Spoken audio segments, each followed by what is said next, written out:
One bit of transfer news that came out today, Keith, that Celtic fans, I imagine, would not have been too enthralled to see was surrounding Kyogo. That was really odd. Yeah, very strange one. For anyone that hasn't seen it, the MLS official website appeared to, publish an article, as you can see there from the URL. Atlanta United acquired DP, designated player striker Kyogo from Celtic, and it went up for, I think, 30 seconds or so, and then was pulled down.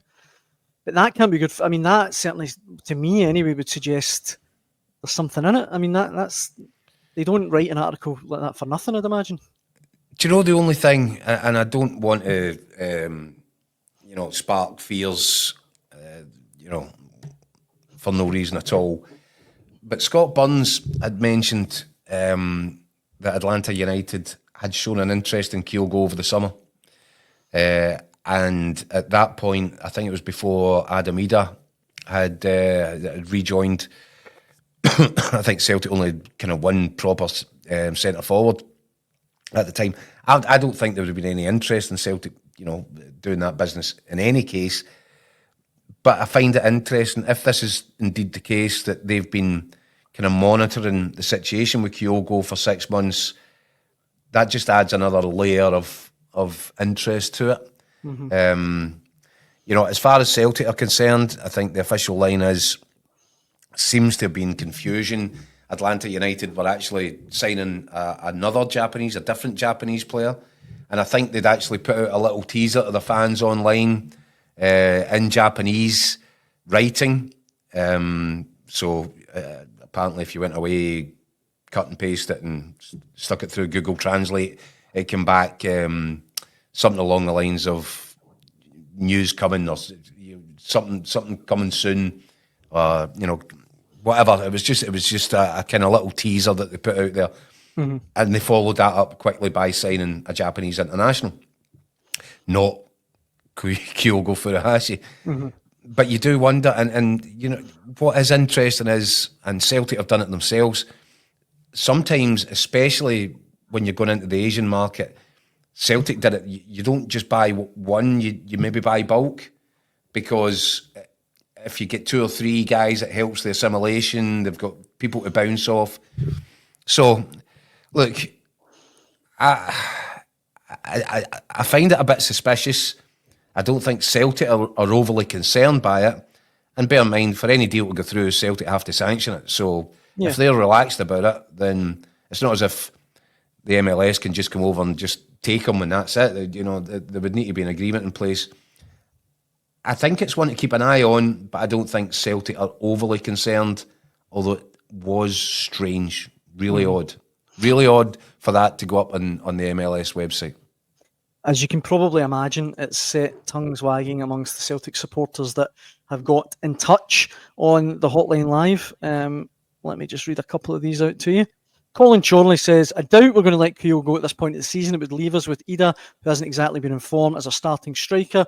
Considering we're on the verge of qualifying for the Champions League playoffs, it wouldn't make any sense at all. But then again, this is the Celtic board we're talking about. Desmond says, if Kyogo leaves, that trumps O'Reilly and Jota in terms of heartbreak. Easily the best hoop striker since a certain Swede. But these two, to be fair, a couple of Celtic fans looking at it the other way. George Campbell saying 15 million, let him go. William Sloan saying Kyogo doesn't fit into Rodgers' way of playing.